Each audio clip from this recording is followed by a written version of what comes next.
বলবো?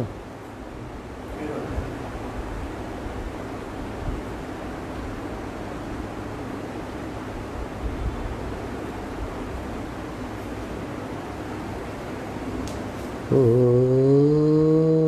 स्थापकाय च धर्मस्य सर्वधर्मस्वरूपिणे अवतार वरिष्ठाय रामकृष्णाय ते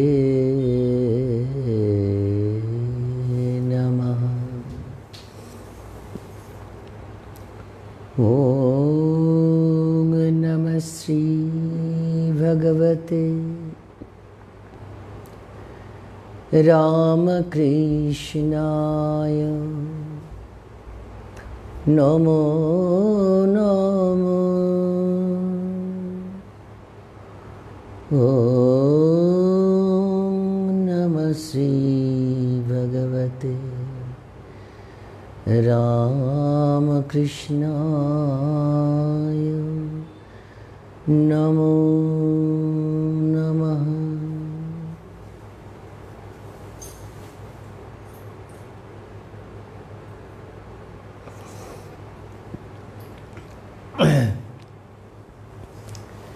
সকলকে নমস্কার জানিয়ে আজকের আলোচনাটা শুরু করছি। হয়তো একটু দেরি হয়ে গেল, আগেই তার জন্য ক্ষমা চেয়ে নিচ্ছি। আজকের আলোচনাটার বিষয় ঠিক হয়েছিল ধর্ম অধর্ম।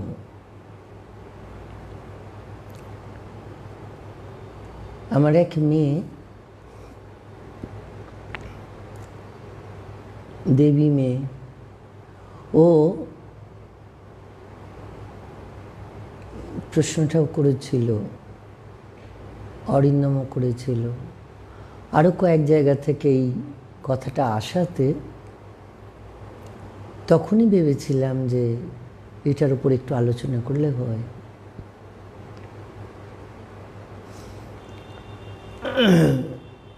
এখন দেখো,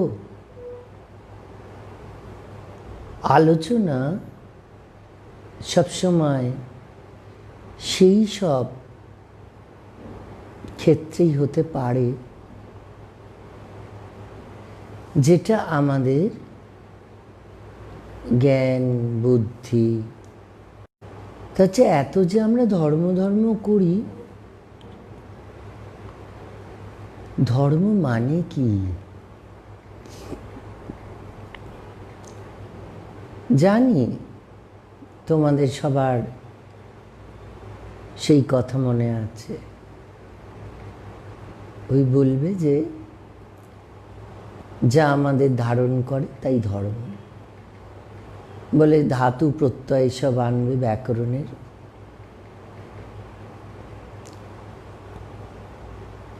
কিন্তু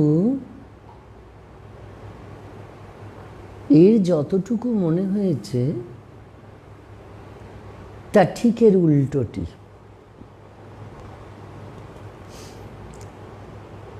যা আমাকে ধারণ করে তা আমার ধর্ম নয়।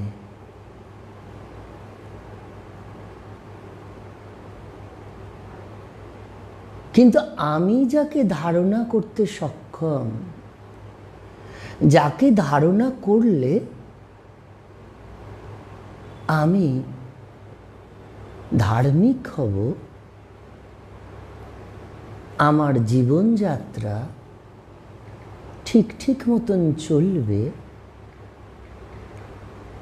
আমার মধ্যে জ্ঞান বুদ্ধি বিবেক বৈরাগ্য প্রেম শরণাগতি এগুলো আসবে। সর্বোপরি আমি শ্রদ্ধাশীল হব। সেইগুলো হচ্ছে যা ধারণা করলে আমাদের এগুলো আসবে,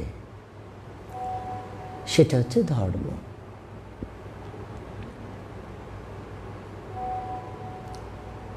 এখন যেহেতু আজকের প্রসঙ্গ ধর্ম অধর্ম, সেই জন্য এই ধর্মকে আমরা কিভাবে ধারণা করতে পারি এবং কোন ক্ষেত্রে এই ধর্ম আমাদের অধর্ম হয়, সেগুলোকে নিয়ে একটু আলোচনা করছি।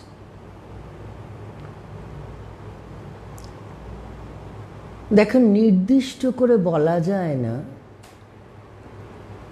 এমন কোনো কর্ম আছে, এমন কোনো ভাব আছে, এমন কোনো অবস্থা আছে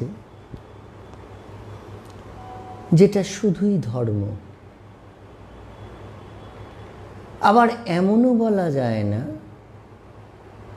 এমন কোনো অবস্থা আছে, এমন কোনো কর্ম আছে, এমন কোনো ভাব আছে যা শুধুই অধর্ম। কেন বলা যায় না জানো? কারণ এগুলো সবসময় দ্বৈত সত্তা বিশিষ্ট হয়। আগেই বলেছি যে যাকে ধারণা করলে আমরা ধার্মিক হব, কিন্তু দেখো ধর্ম কয়েকটা অবস্থা দিয়ে প্রকাশিত। প্রথম হচ্ছে আচরণে। আমরা দেখবে ধর্মাচরণ কথাটা বলে থাকি। দ্বিতীয় ভাব।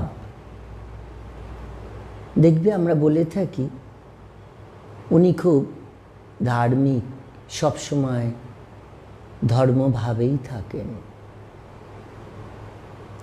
তৃতীয় স্থান। এই স্থানটা ধর্মীয় স্থান। চতুর্থত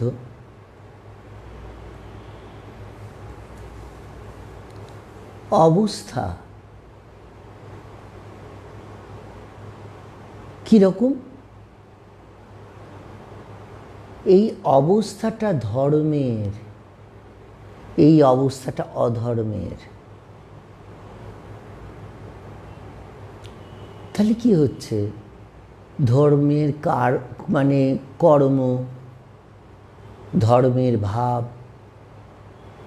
ধর্মের স্থান, ধার্মিক, এগুলো সব ধর্ম।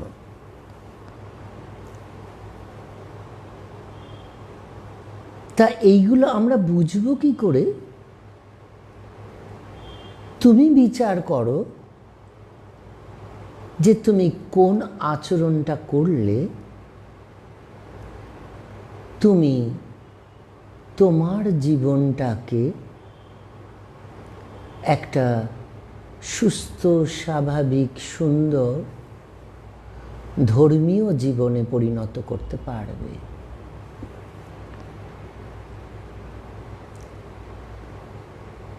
বর্তমানে আমরা যে অবস্থাগুলোকে ধর্ম বলে থাকি তা সবই আচরণ কেন্দ্রিক। কিন্তু জানো, প্রতিটি ধর্মে কিছু কমন অবস্থা রয়েছে। যেমন সব ধর্মই বলে ভালো হও, সব ধর্মই বলে ভালোবাসো,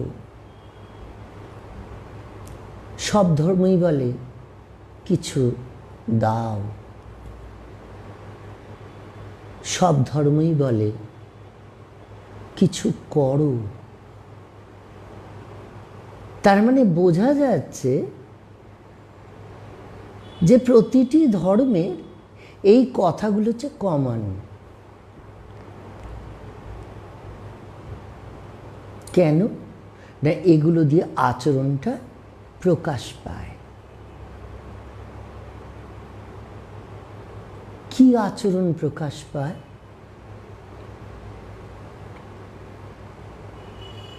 আমাদের যে আচরণগুলো আমাকে এবং আমার সামনে যারা আছেন, আমার সঙ্গে যারা আছেন, তাদের প্রত্যেককেই এমন বিচারে নিয়ে চলে যাবে যে আমরা অহরহ মনে করতে পারব আমি পূর্ণ,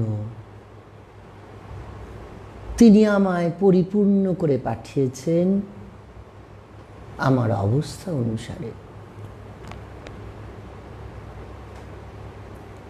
এই যে অবস্থাটা, এটা হচ্ছে চরম ধার্মিকতার পরিচায়ক। যখন আমরা এটা বুঝতে শিখি আমি পূর্ণ, তখন দেখবে আর কিছু চাওয়ার থাকে না, তখন শুধু দেওয়া।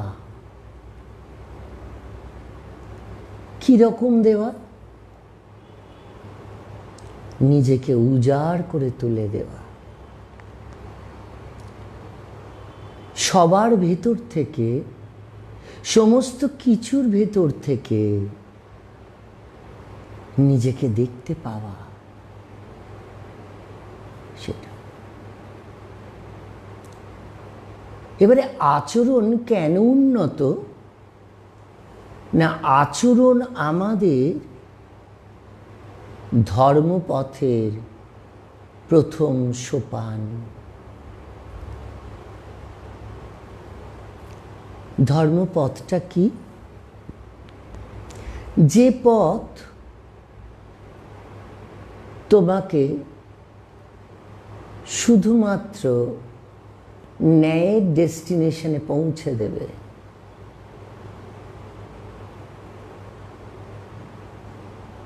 সেই ডেস্টিনেশনে যাওয়ার জন্য অত যে কোনো মূর্তি মানতে হয়, বা অত যে মন্ত্রপাঠ করতে হয়, বা অনেকক্ষণ উপবাসে থাকতে হয়, বা কোনো ধরনের বিশেষ জামা কাপড় পরতে হয়, বা অনেকবার গঙ্গা জল ছেটাতে হয়, বা শুধু নিরামিষ খেতে হয়, এই রকম কিন্তু নয়।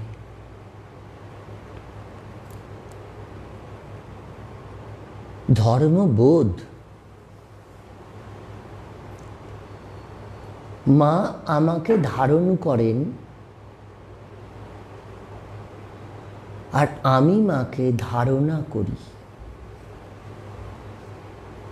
আমি মাকে ধারণা করি বলেই আমার কাছে তিনি মা।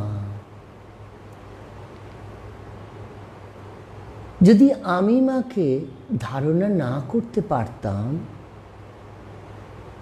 তাহলে পৃথিবীতে মা মাই থাকতো, কিন্তু আমার কাছে তার কোনো অবস্থাই প্রতিভাত হতো না। কবিগুরু এক জায়গায় বলছেন, আমায় নহিলে ত্রিভুবনেশ্বর, তোমার প্রেম হতো যে মিছে। কেন?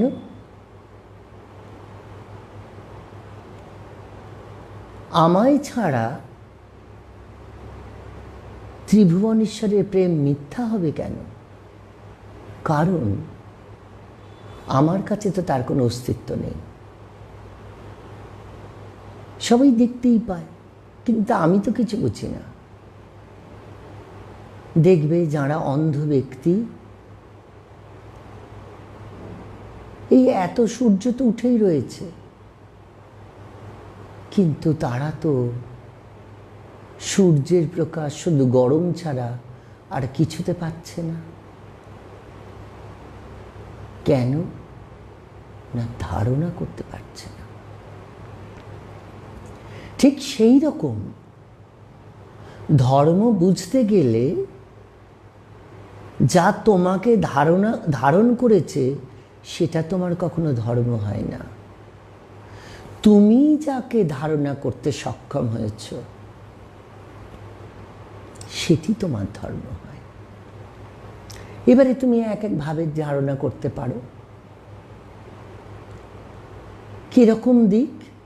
ভাগ কিরকম? সাকারভাবে ধারণা করতে পারো, নিরাকারভাবে ধারণা করতে পারো। সাকারে মূর্তি টূর্তি আসতে পারে, নিরাকারে কর্ম ভাব এগুলো আসতে পারে। দুটোই এক, কোনো সমস্যা নেই।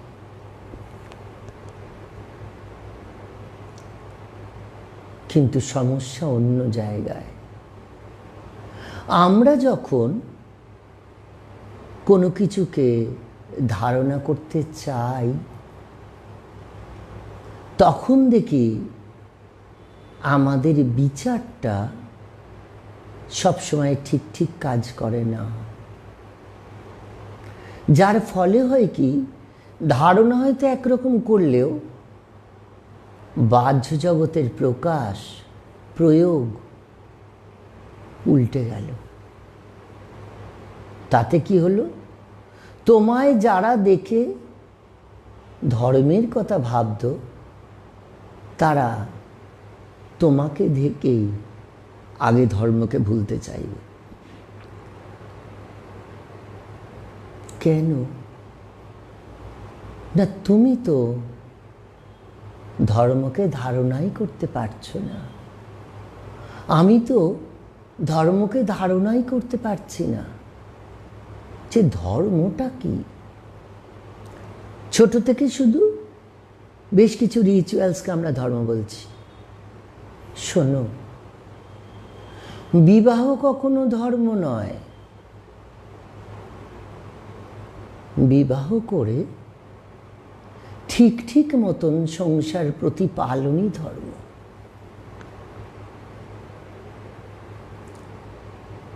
সন্ন্যাস নেওয়াটা ধর্ম নয়, সন্ন্যাস নিয়ে ঠিক ঠিক মতো তাকে রক্ষা করাই ধর্ম। সন্তান জন্মানোটাই ধর্ম নয়, তাকে ছেলে না তৈরি করে, মেয়ে না তৈরি করে মানুষ তৈরি করাটাই ধর্ম। বোঝা কি গেল? এইভাবে ধর্মকে ভাবতে হয়। আমরা কি করেছি? উল্টে নিয়েছি। বলে দিচ্ছি রামপ্রসাদের গান থেকে তুলে, যে উনিই তো বলে গেছেন যে সংসার ধর্ম বড় ধর্ম। তা কিভাবে সংসার ধর্ম? একটা বিবাহ হলো, পরের দিন থেকে শুধু ঝগড়া আর ঝগড়া। কারোর প্রতি কারোর শ্রদ্ধা নেই, একে অপরকে বিশ্বাস করে না, ভালোবাসে না, কেউ কাউকে সহ্য করতে পারছে না। এই সংসারটা ধর্মের সংসার নয়। বৈদিক শাস্ত্রে সংসার ধর্ম বলেছে, আর শ্রী শ্রী মা ধর্মের সংসার, ভক্ত ভগবানের সংসার এই উক্তিগুলো করেছেন। কেন না? প্রতিপালন করার রীতিটা ধর্মকে প্রকাশ করেছে।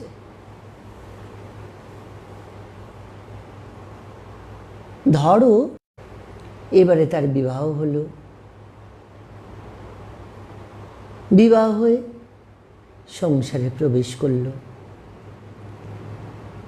কিছুদিন বাদ থেকে দেখল যে স্বামী নেশা করে আসছে। এই ভদ্রমহিলা তিনি কাজ করে কর্ম করে অর্থগুলো আনছেন, স্বামী মারধর করে তার থেকে সব নিয়ে নিচ্ছে। এই যে নিয়ে নিচ্ছে, তিনি কিছু বলছেন না। কেন না, তিনি ছোট থেকে শুনে অভ্যস্ত স্বামীকে ভক্তি করতে হয়, শ্রদ্ধা করতে হয়, ওটা ধর্ম না। এই ক্ষেত্রে ধর্ম এটা নয়। কেন নয়? বিবাহটা উভয়ের মধ্যেই হয়েছিল। বিবাহটা কেউ একজন করেনি। আর বিবাহে পাত্রই বেশি সংকল্প বাক্য পাঠ করেছিল যে তিনি এই স্ত্রীকে তাঁর যথাযোগ্য সম্মানপূর্বক রাখবেন। তা যিনি প্রতিজ্ঞা করে মুহূর্তের মধ্যে প্রতিজ্ঞা ভঙ্গ করতে সক্ষম, তার কাছে কি ধর্মাচরণ কোনো কাজে লাগে? মহাভারতের দিকে তাকাও।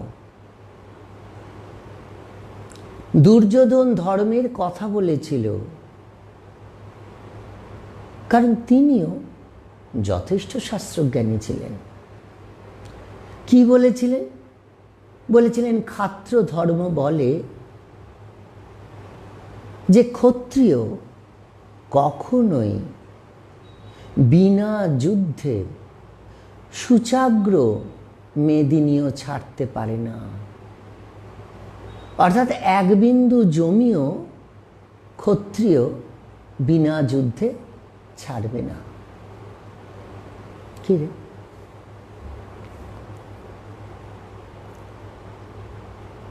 তা উনি তো ধর্মের কথাই বলছেন,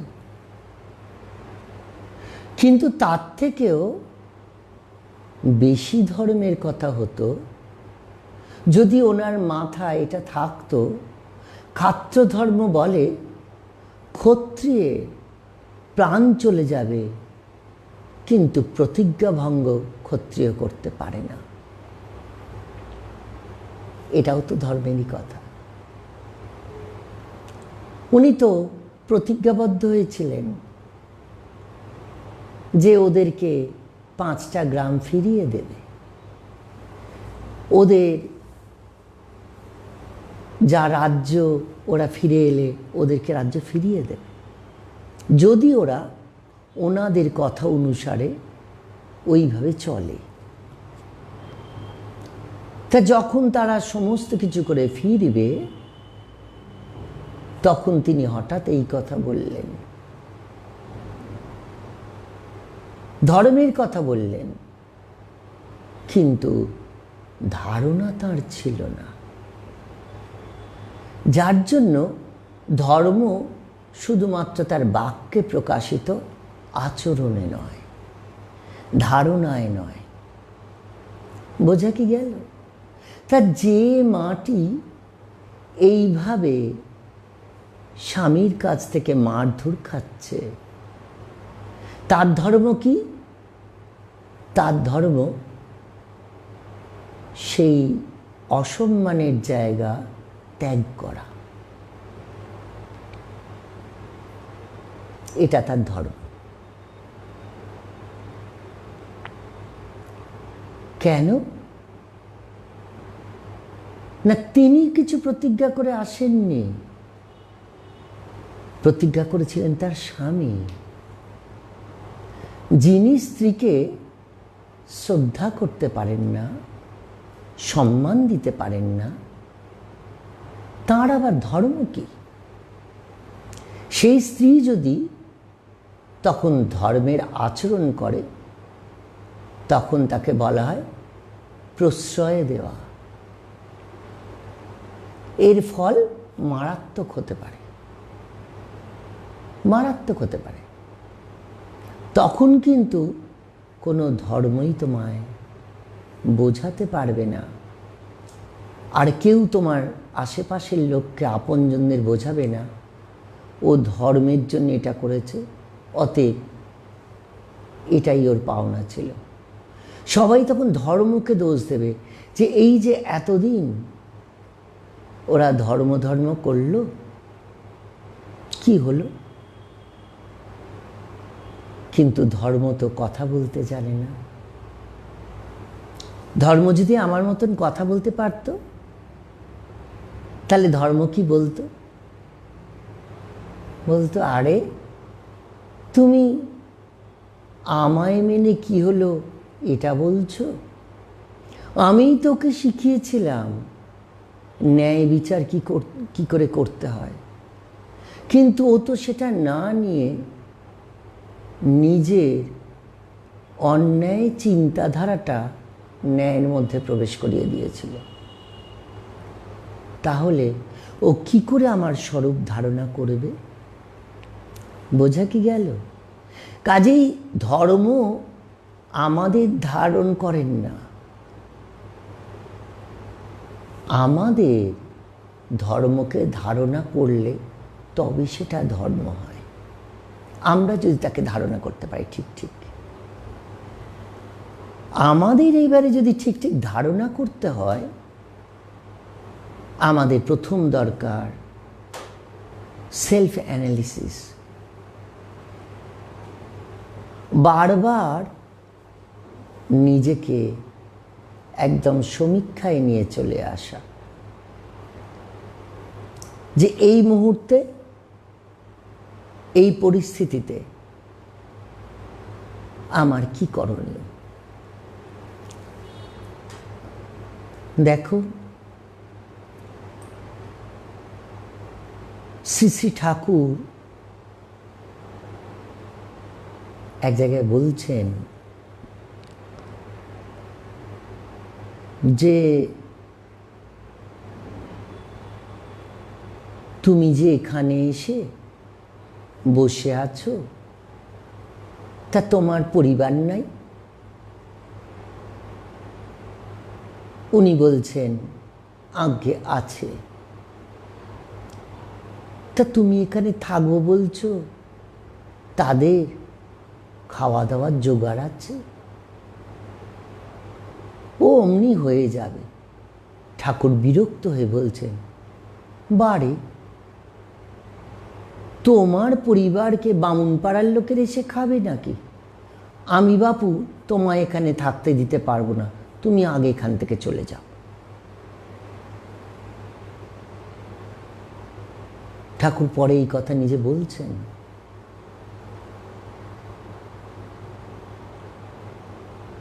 তা ভগবানের কাছে গিয়ে হাজির,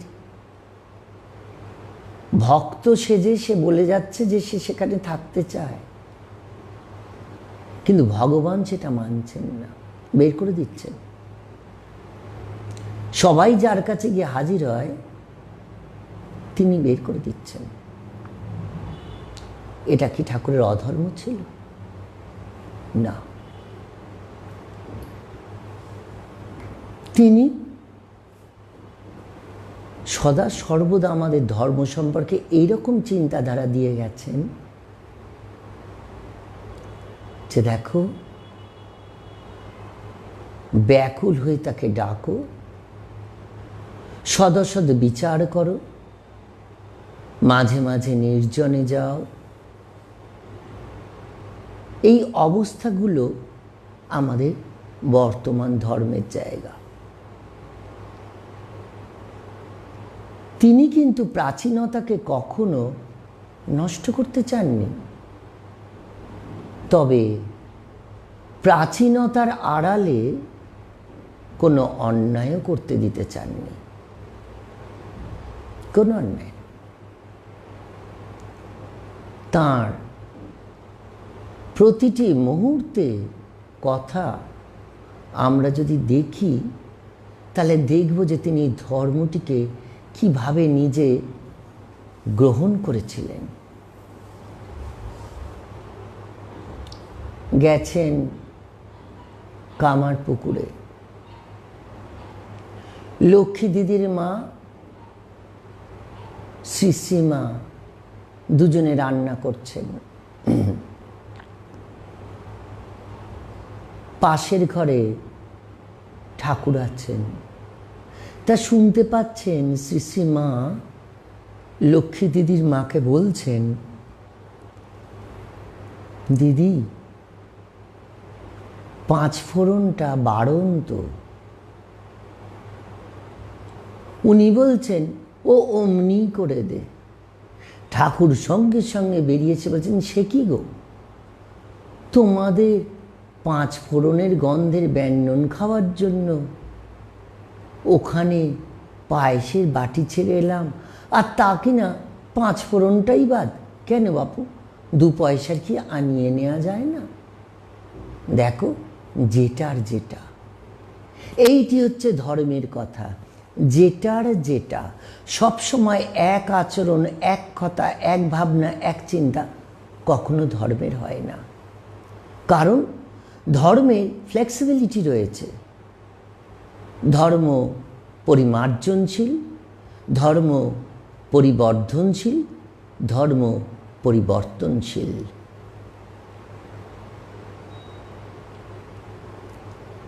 তুমি এক জিনিস সবেতে চালাতে পারো না। তা আজকের আলোচনা ছিল ধর্ম অধর্ম। তাহলে অধর্মটা কি? অধর্ম ডাকাতে ডাকাতি করা নয়, চোরের চুরি করা নয়, যার খুব রাগ সে মারপিট করবে, এটা অধর্ম নয়। অধর্ম হচ্ছে ধর্মকে সামনে রেখে নিজের শুধু স্বার্থ সিদ্ধির কথা চিন্তা করে যে কর্মগুলো আমরা করে থাকি, সেগুলো হচ্ছে অধর্ম।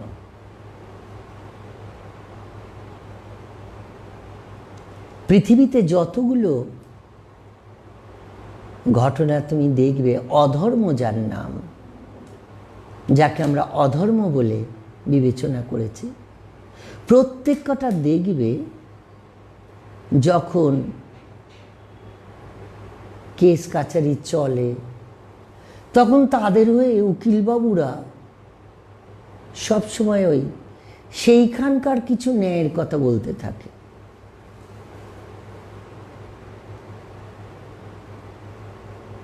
কেন না? ব্যক্তির ভাবনা চিন্তা নাকি ঠিক ঠিকই ছিল, এইটা প্রমাণ করানোর জন্য। অধর্ম হচ্ছে ধর্মকে সামনে রেখে, অর্থাৎ ধার্মিক ব্যক্তি কেবলমাত্র অধর্ম করতে সক্ষম যদি তিনি স্বার্থপর হন, যদি তিনি আত্মকেন্দ্রিক হন। কি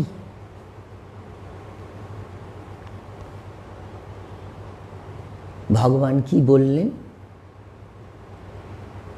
বলেন, ইয়াদা ইয়াদেহি ধর্মস্য গ্লানির্ভবতি ভারতঃ অভ্যুত্থানম অধর্মস্য।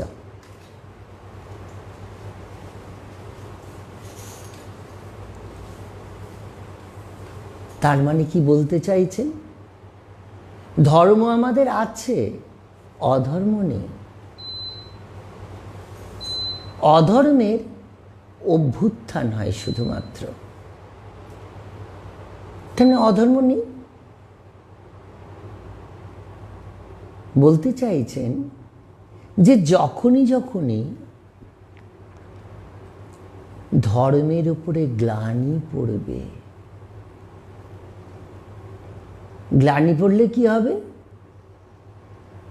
অভ্যুত্থানম অধর্মস্য, তখন অভ্যুত্থান হবে অধর্মের। একবারও বলছেন না যে ধর্ম ধর্মের মতন চলবে, অধর্ম অধর্মের মতন চলবে, ও বেশি বাড়লে তখনই অধর্ম, তা নয়। ধর্মের উপরে গ্লানি পড়াটাই হচ্ছে অধর্মের কাজ।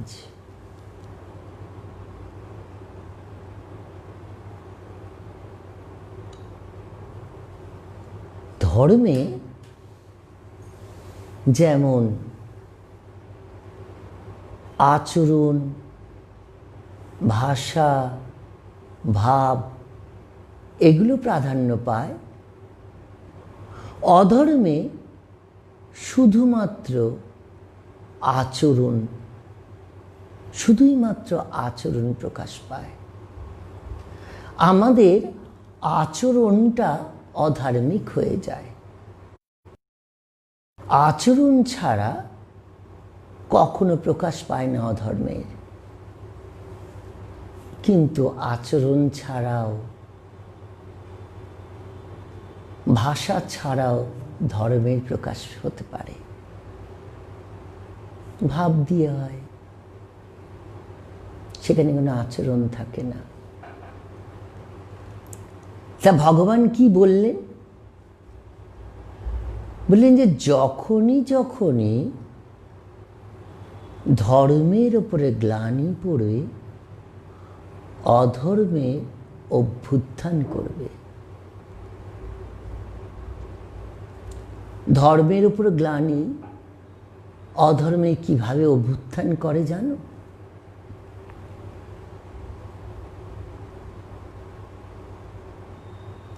যেমন ধরো, সুন্দর একটি প্রস্তর নির্মিত মূর্তি, খুব সুন্দর, আস্তে আস্তে মূর্তিটি ময়লা হচ্ছে, একদম চিট পড়ে গেল উপরে, কালচে হয়ে গেল। তা যে মূর্তি দেখে সবাইকার আনন্দ হতো, সেই মূর্তি দেখে সবাই বিরক্ত হচ্ছে, সবার রাগ আসছে, সবাই ছোট বড় কথা বলছে। তা তুমি মূর্তিটাকে যদি পরিষ্কার করে নাই রাখতে পারবে, তুমি এনেছিলে কেন? যে মূর্তি সবাইকার আনন্দের কারণ হতে পারে, সেই মূর্তিটিকে তুমি সবাইকার বিরক্তির কারণ করে তুললে।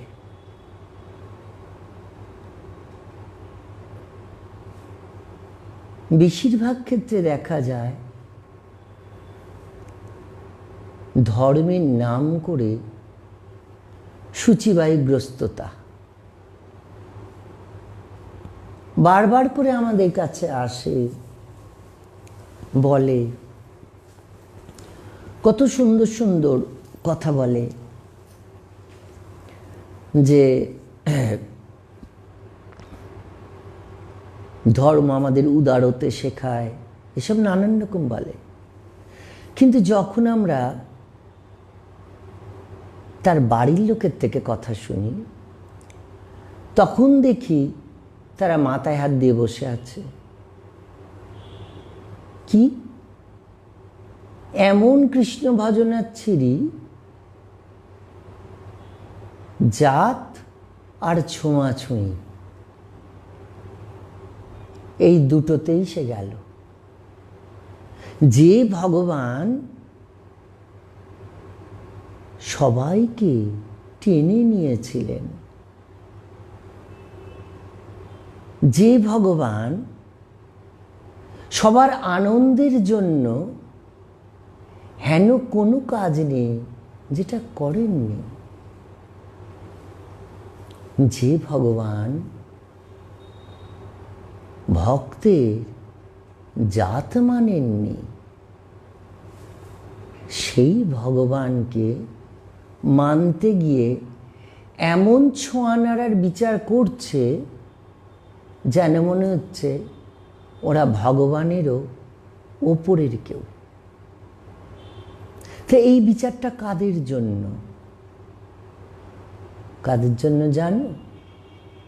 তুমি শূদ্র ঘরে জন্মেছ, তুমি যে ভগবানকে ডাকতে পারবে না এ কথা কোথাও নেই। এই বিচারটা তাহলে কি কারণে? আমার তো এই বিচার করে নিজেকে মেলে ধরা ছাড়া আর দ্বিতীয় কোনো গুণই নাই। আমি নিজেকে যদি জগতের কাছে প্রকাশ করতে চাই তাহলে আমাকে ওইসবের সাহায্য নিতে হবে। সবাই বলে বাবা উনি ভীষণ নৈষ্ঠিক, যার জন্য উনি এত মানেন, এই ছোঁয়া মানেন, এই খাওয়া মানেন, এই সেই। কিন্তু না, এটা ধর্মের নাম করে অধর্ম হয়। আর কি হয়? ভগবানের কথা যা ভগবান নিজে মুখে বলে যাচ্ছেন সেই কথা নিজের মতো করে ব্যাখ্যা করা, করে এমন একটা জায়গায় নিয়ে চলে যাওয়া যে ভগবানের সম্পর্কে সবার বিরূপ ধারণা হওয়া। যেমন ধরো শ্রী শ্রী ঠাকুর বলছেন যে মা আমাকে রসে বসে রাখেন, আমি বাপু একঘেয়ে হতে পারব নি, আমি সানাইয়ের পোঁ হতে পারব নি, আমি সাত ফোঁ করে গিয়ে নানান রকম রাগ রাগিনীতে বাজব। কি বিশাল কথাটা! একঘেয়েমিটাই তো তোমার অধর্মের মূল সূত্র হয়ে দাঁড়ায়। যে তুমি 50 বার শুধু গঙ্গা জলে হাত ধুচ্ছ আর পা ধুচ্ছ, 50 বার কপালে হাত ঠেকাচ্ছ আর বিড়বিড় করে কি যেন একটা বলছো। এদিকে মুখে অহরহ ভগবানের কথা, আর ওদিকে লোক এলে তাকে এক কাপ চা দিতে গেলে তোমার মনে হচ্ছে ঠেকাঠেকি হয়ে যাবে। এই ধর্মকে সামনে রেখে এই অধার্মিক আচরণ। কেন অধার্মিক আচরণ বললাম না? ধর্ম তো আমাদের উদার হতে শিখিয়েছে, ধর্ম তো আমাদের ভালোবাসতে শেখায়, ধর্ম তো আমাদের বিভেদটাকে নষ্ট করতে শিখিয়েছে। তাহলে এত ভেদ তুমি করার কে? ধর্মকে কেন্দ্র করে তুমি সবার মনের মধ্যে একটা বীতশ্রদ্ধ অবস্থা এনে দিচ্ছ, ওটি হচ্ছে অধার্মিক আচরণ। ওই জন্যই আগে বললাম আচরণ ছাড়াও ধর্মের প্রকাশ হতে পারে, কিন্তু আচরণ ছাড়া অধর্মের প্রকাশ হয় না। কি কি সূচি কাকে বলে? শারীরিকভাবে সূচি কি? প্রসঙ্গত বলি, একটা প্রশ্ন এসছে, সূচি কাকে বলে আর শারীরিকভাবে সূচি কি? কে কে প্রশ্নটা করেছে? সাহেলি ব্যানার্জি। আচ্ছা, দেখো মা, সূচি হচ্ছে একটা অবস্থা, যে অবস্থাটা তোমার মধ্যে বিচরণ করলে, বিরাজ করলে তোমার সবসময় মনে হবে তুমি পবিত্র, যেখানে দাঁড়াবে সেটাও পবিত্রই হবে। আর অশুচি অবস্থা কোনটা? যা তোমাকে সদা সর্বদা মনে করিয়ে দেবে যে তুমি কখনোই কোনো শুদ্ধ পবিত্র কাজে যেতে পারবে না। এই সম্পর্কে একটা কথা বলি, অনেকের এরকম একটা ধারণা আছে যে হবিষ্য করলে, কি নিরামিষ খেলে, কি ভিক্ষান্ন খেলে, কি সপাক খেলে আমাদের খুব শুচিতা আসে। না মা, যে খাদ্য খেলে তোমার মধ্যে অশুচি বোধ আসবে না, মন ভগবদ্গত থাকবে, মন সেবায় নিবৃত্ত থাকবে, সেই খাদ্য তোমার সূচিকর খাদ্য। শ্রী শ্রী ঠাকুর একটা উপমা দিচ্ছেন, বলছেন শকুনকে দেখেছ? থাকে আকাশে, আকাশে ওড়ে, কিন্তু মন থাকে ভাগাড়ে। সবসময় যে হবিষ্য করলেই মন কাম কাঞ্চন থেকে সরে যাবে তা নয়। মনটাকে আমাদের ঠিক করতে হবে। তবে শুচিতাই যে শারীরিক, এটি শাস্ত্র বলছে রক্তপাত ঘটলেই সদ্য শুচ হয়, সেটা কি পুরুষ কি নারী, সবার ক্ষেত্রেই। আমাদের আশ্রমেও যদি কোনো ব্রহ্মচারীর ঠাকুরের সেবায় রয়েছে, হঠাৎ ফল কাটতে গিয়ে হাতটা কেটে যায়, তার অসুচ হবে এবং একদিন বাদে তাকে স্নান টান করে আবার ঠাকুরের জোগাড় করতে হবে। এটি শাস্ত্রবাক্য। কিন্তু মা, শাস্ত্রবাক্য বুঝতে গেলে শাস্ত্রকে ভালোবাসতে হবে। কেমন? মা রেগে গিয়ে বলছে, আমি তোর মুখ দেখতে চাই না। এর মানে কি এই যে মা তাকে বের হয়ে যেতে বলছে? মা তাকে শিক্ষা দিতে চাইছেন যে তিনি কতটা কষ্ট পেয়েছেন। ঠিক সেই রকম কোন কোন ক্ষেত্রে এই শুচিতা অশুচিতা মানতে হয়, যে ক্ষেত্রগুলো মানলে তুমি জানবে তুমি সেফ রয়েছ, আর সবাই তোমাকে কেন্দ্র করে যারা রয়েছে তারা খুশি রয়েছে।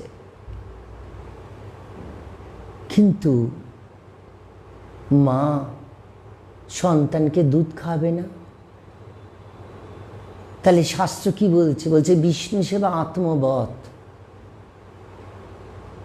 নিজের মতন করে ভগবানকে সেবা করতে হয়। সেই ক্ষেত্রে কোনো কিছুই বিচার্য নয়। শ্রী শ্রী ঠাকুর যেদিনকে জন্মালেন, আমাদের সাধারণত গৃহস্থের পরিবারে কি বলে যে গর্ভবতী মায়ের ৫ম মাস হয়ে গেলে তাকে দিয়ে আর কোনো দেবকর্ম করাতে নাই।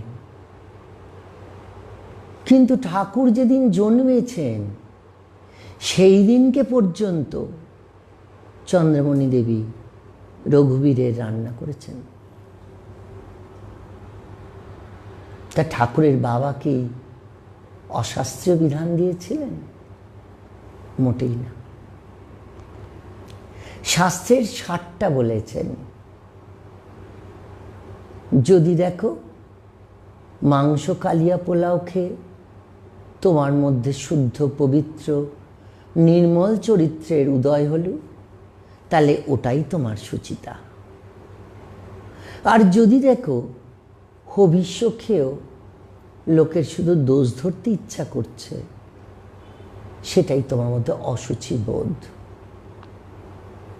তবে যতটা মানলে সংসারের সবাই একটু খুশি থাকে, ততটা মেনো। শ্রী শ্রী মা এরকম একটি কথা বলেছেন। মাকে এক ভক্ত বলেছিলেন যে মা, এখন এই সমস্ত শিব পূজা টিপ পূজা এসব আমার আর ভালো লাগছে না, এগুলো এখন করব না। তার উত্তরে মা বলেছিলেন, কেন মা, তুমি কি মনে করো ঋষিদের বুদ্ধি সুন্দর হয় তাই? তোমাদের হয়তো অনেকটা সময় নিয়ে ফেলছি, হ্যাঁ, কিন্তু ব্যাপারটা এতটা বড়, এতটা ভাস্ট, একটু যদি কি বলছিস, একটু যদি পরিষ্কার করে না বলা যায় না, তাহলে আমার এই কথাগুলি তোমাদের জটিলতা সৃষ্টি করে দেবে। সেটা ইনি চাইছেন না। একটু কষ্ট করে শোনো। তা এই যে বলছিলাম ধর্মের কথা, তা অধর্ম ধর্মকে কেন্দ্র করে আসে। কিরকম? যদি মনে হয় এই অর্থ আমি উপার্জন করছি, আমার সংসার অতিবাহিত করব, 5টা ভালো কাজে লাগবে, এই জন্য, তাহলে সেটা ধর্মের। আর এই অর্থ উপার্জনই যদি তোমার অহংকারের কারণ হয়, জানবে সেটা অধর্মের। বোঝা কি গেল? একই কর্ম, শুধু দুটো বোধ, দুটো ভাবনা। একটা তোমাকে উদার করছে, একটা তোমাকে সংকীর্ণ করে তুলছে। অর্থাৎ তোমার জীবনযাত্রা অতিবাহিত করতে যা কিছু পদক্ষেপ তোমাকে উদার করে তোলে, তোমায় ভালোবাসতে শেখায়, সবাইকে এক করে নেয়ার কথা বলে, তা তোমার ধর্ম। আর এর বিপরীত যা, সেটা তোমার অধর্ম। এই শরীরে একটি কথা একটু শুনো।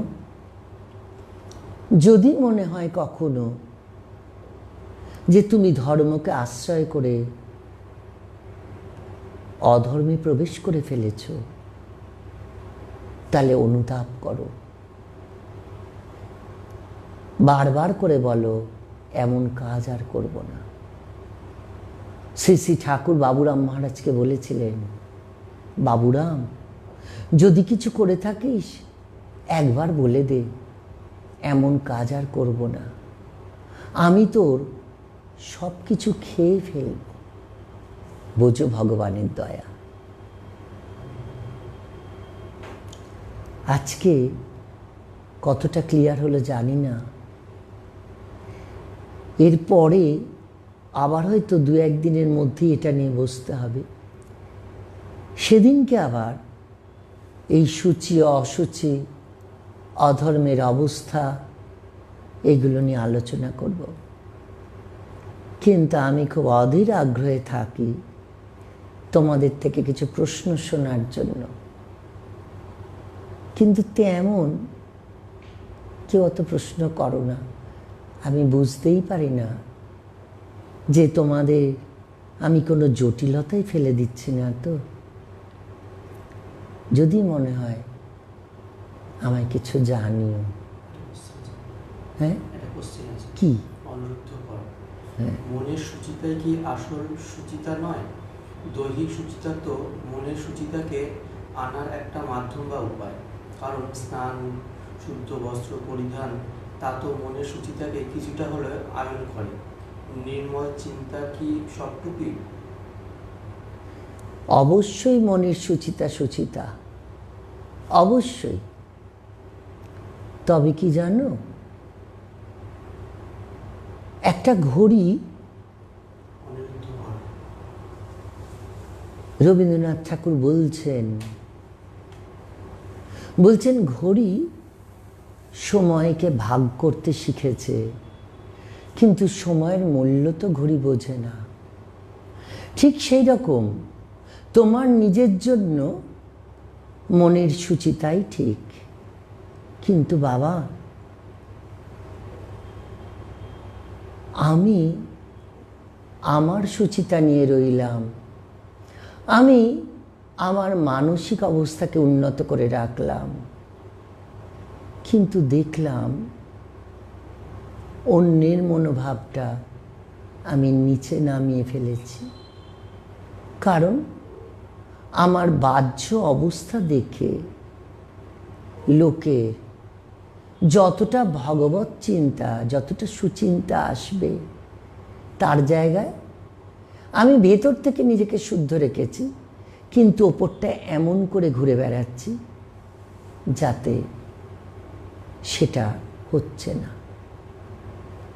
ঠাকুর যার জন্য বলেছিলেন যে না গো, ভেতরের ত্যাগটা তো ঠিক আছে, তবে ওপরের ত্যাগটারও দরকার। কেন না, নিজের জন্য নিজের সুচিতাই যথেষ্ট, ওখানে কোনো সমস্যা নেই। তুমি হৃদয় থেকে শুদ্ধ থাকো, পবিত্র থাকো। কিন্তু বাবা, আমরা যে সমাজের মধ্যে আছি গো, আমাদের 5টা অবস্থা নিয়ে চলতে হয়। সেই ক্ষেত্রগুলো না মানলে তোমার ইষ্ট, তোমার গুরুকে নিয়েই তো লোকে কথা বলবে, তাদের শিক্ষা নিয়ে কথা বলবে, তা তো তোমাকে আঘাত করবে না। ওই জন্য ওপরটারও অল্প অল্প হলেও দরকার। আর কারো কোনো প্রশ্ন? মহারাজ, মনের ভাবকে সবসময় ভালো করব কি করে? দেখো, মনের ভাবকে ভালো করা যায় না, ভালো অবস্থাটাকে মনেতে স্থাপন করতে হয়। তুমি জব করতে পারছো না তো কি হয়েছে? জব তো তোমায় করেই চলেছে, সেটা বুঝে নাও না। এই রকম করে এই যে বলছো মনের ভাবকে ভালো কি করে করবে, দেখো মনের ভাবকে ওইভাবে ভালো করা যায় না। ও যে ভালোই ছিল এটা শুধু আবিষ্কার করো। তুমি কি করে বুঝবে ও ভালো ছিল? তুমি ভেবে দেখো, যখন তুমি কথা বলতে শেখোনি, একটু করে হেসেছ, সবাই তোমার নির্মল হাসিতে কত আনন্দ লাভ করেছে। তুমি যখন আদো আদো করে কথা বলতে শিখেছ, তখন কত ভালো কথাকেও কত উল্টো পাল্টো উচ্চারণ করছিলে, তাইতেই সবাই কত আনন্দ পেয়েছে।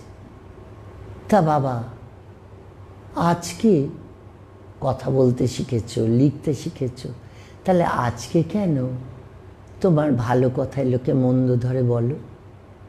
কারণ আমাদের way of talking, way of throwing, এগুলো ভীষণ ট্যালি করে। মনের অবস্থাকে ওইভাবে ভালো করতে না আছে, সে যে ভালোই ছিল এটা আবিষ্কার করে নাও, তাহলে দেখবে সে আর মন্দ হতে পারবে না, অহরহ সে ভালোই থাকবে। দুষ্টু ছেলেকে মা কি করে? সবসময় কি শাসন করে? শান্ত করতে গেলে তাকে মিষ্টি মিষ্টি কথা বুঝিয়ে তার মতো হয়ে কথা বলতে হয়। আস্তে আস্তে সে শান্ত হয়ে যায়। এমন করে চলো।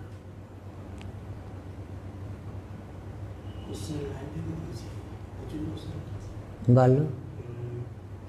একজন লিখেছে, প্রণাম মহারাজ, সংসার থাকে কিন্তু ঠাকুরকে প্রত্যেকদিন ঠিক মতন যতটুকু জল মিষ্টি করে দিতে পারে, আর ছাঁচটে ঠাকুরকে ভালো করে সাজাই করে, তাতে কি কোনো পাপ হবে? না বাবা, কোনো পাপ হবে না। তুমি থার্সডেতে ঠাকুরকে সাজাও, তাতে যেমন কোনো পুণ্য নাই, আর 7 দিন না সাজালেও কোনো পাপ নাই। তুমি তাকে ডাকতে পারো আর না পারো, এটা মাথায় রেখো, তিনি তোমায় ধরেই রয়েছেন, তিনি তো তোমায় দেখছেন। যখন ছোট বয়সে বেলুড় মঠে যেতাম, অনেক দিন দ্বাদশ প্রেসিডেন্ট মহারাজের দর্শন হতো না। উনি হয়তো নেই, উনি হয়তো, তা থেকে থেকেই গিয়ে গিয়ে বাইরেটা প্রণাম করে চলে আসতাম। একদিন একজন প্রশ্ন করেছিল যে, জানো তো যে মহারাজ নেই, তাহলে আসার কারণ কি? মহারাজকে তো দেখতে পেলে না। তখন বলতে হয়েছিল এরকম একটি কথা যে, নাইবা মহারাজকে দেখলাম, কিন্তু মহারাজ তো দেখেছেন, এই দেয়ালগুলোকে দেখেছেন, এই ফুল গাছগুলোকে দেখেছেন। আমি তো তার সামনে এসে মহারাজের চিন্তা ছাড়া দ্বিতীয় কিছু ভাবছি না, আসছেই না মনে। এটাই বা কম কি? ওর জন্যে বাবা, পাপ পুণ্য দুটোকেই একটু সাইড করো। সৎকর্ম করলে যে পুণ্য হবে এটা ভাবারও দরকার নেই। আর এই ঠাকুরের সামনে একটু ফুল জল না দিলে কি একটু মিষ্টি না দিলে পাপ হবে এমনও কোনো কথা নেই। কারণ তিনি ভাবগ্রাহী জনার্দন। যারা ভগবান মানো তারা এটাই করবে, ভাবগ্রাহী জনার্দন। আরেকটা কোশ্চেন করেছিলেন,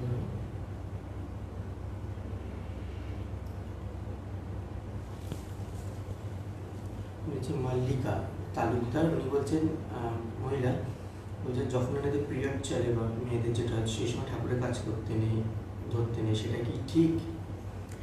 হ্যাঁ, বলছি, এই সম্পর্কে বলি যে যখন মায়েরা অসুচি হবে তখন এইসব কর্মগুলো করতে যেও না, যতক্ষণ বোধে রয়েছে যে তিনি ভগবান। কারণ শাস্ত্র নিষিদ্ধ। কিন্তু যদি কখনো তাকে নিজের সন্তান বলে বোধ হয় তাহলে করা যায়। কখনো যদি তাকে সন্তান বলে মনে হয়, আমার সন্তানকে আমি খাওয়াবো না,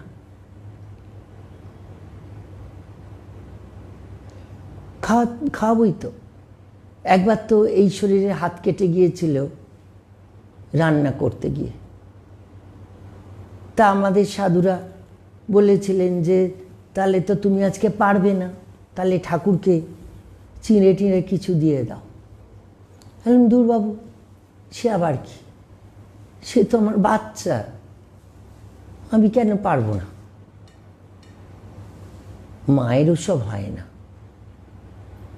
কিন্তু মা, যদি ভগবান বোধে করো তাহলে বলবো করো না। কারণ তোমার তো ধারণা ছবিতে নয়, শিলাতে নয়, মূর্তিতে। তোমার তো ধারণা এটা নেই যে না না, তিনি আমার সাথে, তিনি আমার গর্ভেই তো প্রতিপালিত। ভক্তের গর্ভেই তো ভগবান প্রতিপালিত হন। তাই জন্যই তো ভক্ত সদা সর্বদা তার মতন ভগবানকে বলে। দেখবে কেউ বলে যে না বাবা, আমার গোপালকে শয়ন দিতেই হবে, কেউ বলে আমার গোপালকে না দিলে সে রেগে যাবে, কেউ বলে বাবা আমার মা কালীকে বলিদান দিতেই হবে। কেন বলে? কবে আমার মা কালী তার কানের কাছে এসে ফিসফিস করে বলে গেছে যে ওরে বলি না হলে আমি খেতে পাই না? সে কি এত জায়গায় খেতে পাচ্ছে? বুঝতে পারছো? ওই জন্য যখন দেখবে ওই অবস্থা এসছে আর তোমার ভক্ত ভগবানের বোধ, তখন মানবে।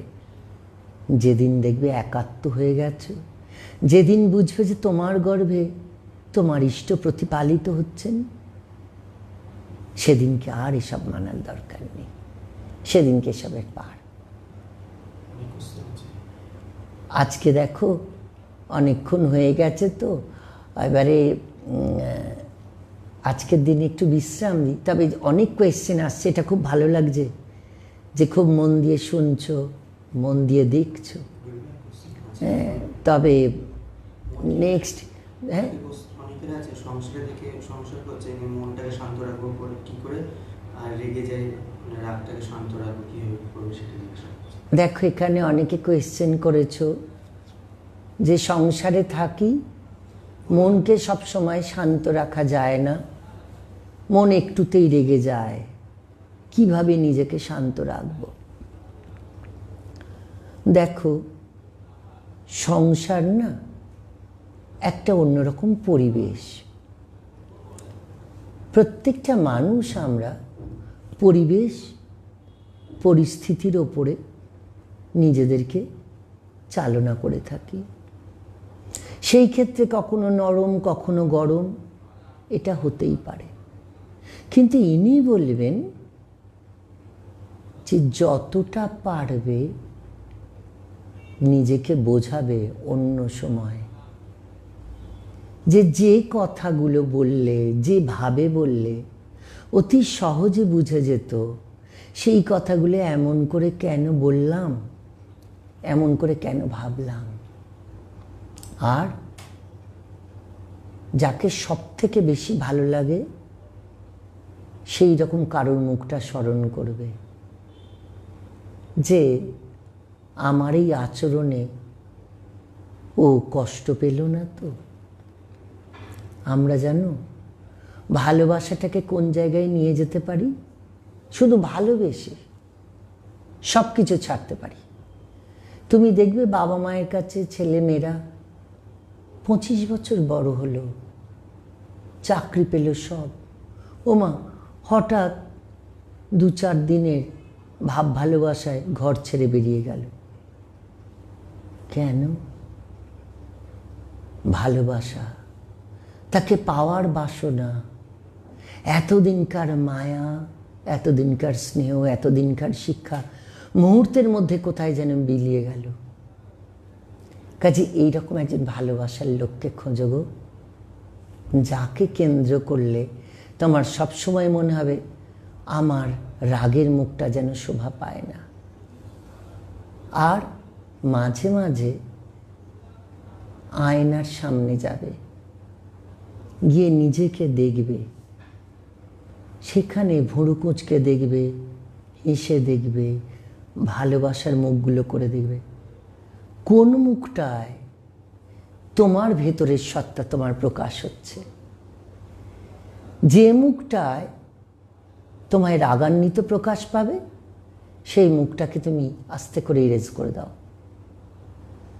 যে মুখটায় তোমার মধ্যে খুব ঈর্ষাপরণতা প্রকাশ পাবে সেই মুখটাকে তুমি সরিয়ে ফেলো। যে মুখটা তোমার প্রতি ভালোবাসা জাগিয়ে তুলতে সাহায্য করবে মুখটাকে তুমি রাখো, দেখবে আস্তে আস্তে করে ঠিক হয়ে গেছে। আর প্রার্থনা, ভগবানের কাছে প্রার্থনা করবে। রাগকে কন্ট্রোল করা যায় অনুরাগ দিয়ে, অন্য কিছু দিয়ে না। রাগকে কন্ট্রোল করা যায় অনুরাগ দিয়ে। অনুরাগটা কেমন জানো? যে রাগের তো একটা চলন আছে। এই রাগ, গানের রাগ, সব রাগই জানবে নিজের মতো করে চলে।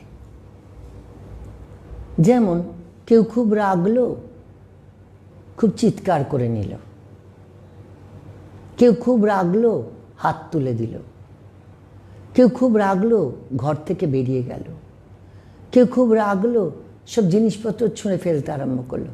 দেখো সবকটাই রাগ, কিন্তু রাগের চলন আলাদা। তা এই চলনগুলোকে যদি আমাদের ঠিক করতে হয়, কী করতে হবে? অনুরাগ। কীরকম সেই অনুরাগ? রাগবো তো বটেই, তবে তোমায় ভালোবেসেছি, এইটা নিজেকে বোঝানোর জন্যই রাগ করো। রাগের এগেনস্টে রাগ করো। তোমার মধ্যে যে রাগটা রয়েছে, সেই রাগটাকে ডমিনেট করার জন্য আর একটা রাগের সঞ্চার ঘটাও। দেখবে তোমার আর ওই রাগ করতে পারবে না। আর একটা রাস্তা আছে, কিন্তু জানি না যে তোমরা সবাই সেই রাস্তাটা নেবে কি না। এর সব সময় মনে হয়েছে রাগ যে করব, কার উপর করব। আমি তো আমার অবস্থা তোমাদের বোঝাতে পারিনি, তাই তো তোমরা রাগটা করলে আমিও রেগে যাচ্ছি। তা যদি আমি আমাকেই না তৈরি করতে পারি, তাহলে তোমার যে কোনো কথাতে আমি রাগান্বিত হচ্ছি, তুমি আমার যে কোনো কথায় রাগান্বিত হচ্ছ। কিন্তু আমি যদি আমাকে তোমার মতন তৈরি করে ফেলি, তাহলে তার উভয়ের মধ্যে রাগটা আসে না। এইভাবে নিজেকে বিচার করলেও হয়। গোপাল সরকার বলে একজন আছেন, তিনি বলেছেন ঠাকুরের পাদপথে কীভাবে মনকে নিয়ে যাব, আর ধ্যানের সময় জপ বা ধ্যানের সময় মন অন্যদিকে ঘুরে যায়। গোপাল বাবা বলেছেন, গোপাল সরকার, আপনি বলছেন যে ঠাকুরের পাদপদ্মে মনটাকে কিভাবে নিয়ে যাবে। বাবা, ঠাকুরের পাদপদ্মে মন নিয়ে যেতে হবে না, মনেতে ঠাকুরের পাদপদ্মটা এনে নাও। একদম সহজ। সমর্পণ করবে কি করে? সমর্পণ তো করা যায় না। কেন? আমাদের মন তো বাবা যেন ভাড়া ট্যাক্সি। ভাড়ার ট্যাক্সিগুলোকে দেখেছ? সকালবেলা কোনো ক্রমে একটু ধূপ গঙ্গা জল দিয়ে দুটো ফুলে মালা দিয়ে বেরোলো, এইবারে যে যেখানে যেতে বলছে সেখানেই যাচ্ছে। কারণ একটাই, 2টি টাকা। এই করতে করতে খাওয়া নাওয়া ভুলে কোথার থেকে কোথায় দৌড়ে দৌড়ে দৌড়ে যখন রাত্রিবেলা এসে পৌঁছলো, তখন যে টাকার জন্য সেই ট্যাক্সি চালক এত দৌড়াদৌড়ি করেছে, সেই টাকাগুলো কোনো ক্রমে পকেট থেকে বের করে খাটের ওপরে দিয়ে আগে স্নান করতে দৌড়ায়। গোনারও তার সময় থাকে না। বাড়িতে যারা থাকে তারা গুনে গুনে নেয়। তা বাবা, এই মনকে ভাড়ার ট্যাক্সি করে ফেললে ওই মনকে কি অত সহজে স্থির করা যায়? সেই জন্য সহজ উপায় নাও, যে মনকে ভগবানের চরণে না নিয়ে ভগবানের চরণটাকে মনে নিয়ে চলে এসো। তুমি বলবে কি করে? কেন? শুধু চিন্তা করো। শ্রীমদ্ ভাগবত বলছেন যে তিনি ভক্তের হৃদয়ে থাকেন, আর শ্রী শ্রী ঠাকুর বলছেন ভক্তের হৃদয়ে তাঁর বৈঠকখানা। বৈঠকখানায় বাবু কি করেন? আনন্দে থাকেন। যতক্ষণ মন আনন্দে থাকবে, যতক্ষণ মন খারাপ সঙ্গে মিশবে না, যাবে না, ততক্ষণ জানবে তাঁর চরণটি তোমার কাছে রয়েছে। ও নিয়ে চিন্তা নাই, শুধু বুঝতে হয়। এই হচ্ছে কথা। একাগ্রতা কিভাবে বাড়বে? দেখো, একাগ্রতা যে আমাদের নেই সেটা ভেবো না। একটা বাচ্চাকে দেখবে পড়াশোনা করতে চাইছে না, কিন্তু একটা গাড়ি কিনে দাও, ঘন্টার পর ঘন্টায় গাড়িটার পেছনে রয়েছে, তার মানে তার একাগ্রতা রয়েছে। একাগ্রতা বাড়ার একটা মন্ত্র, ভালোবাসা। যদি একবার ভালোবাসতে পারো যার প্রতি তুমি একাগ্র হতে চাইছো তাকে, তাহলে দেখবে আর কৃত্রিমভাবে নাক টিপে চোখ বন্ধ করার একাগ্র হওয়ার চেষ্টা করতে হবে না। আমরা দেখবে যে যাকে ভালোবাসি আমাদের অজান্তে শুধু তারই চিন্তা হচ্ছে। তুমি রান্না করছো তাকে ভাবতে ভাবতে, তুমি অন্য জায়গায় কাজ করতে যাচ্ছ তার মুখটা চিন্তা করতে করতে, তুমি চাকরি থেকে ফিরছ শুধু ওইটাই মাথায় নিয়ে, সে কেমন আছে, সে কেমন আছে। ওই জন্য একাগ্রতা বাড়ে শুধু ভালোবাসায়, এছাড়া একাগ্রতা আর কিছুতে বাড়ে না, কিচ্ছুতে না। আজকে এই পর্যন্তই থাক। আবার আজকে তো তোমার শনিবার, দেখি যদি ওই ওর নামটা কি জানো, সুস্নাত বাবা যদি আবার ঠিক করে এর মধ্যে কোনো একটা দিন, তাহলে আমাকে যদি বলে দেয় তাহলে আবার না একবার বসা যাবে। হ্যাঁ, ভালো থেকো, কোয়েশ্চেনগুলো আবার পড়বো। ভালো লাগলো যে মন দিয়ে শুনছ। জননীং শারদাং দেবীং রামকৃষ্ণ জগদ্গুরুং পাদপদ্মে তৌ শ্রিত্বা প্রণমামি মুহুর্মুহু, প্রণমামি মুহুর্মুহু, প্রণমামি মুহুর্মুহু।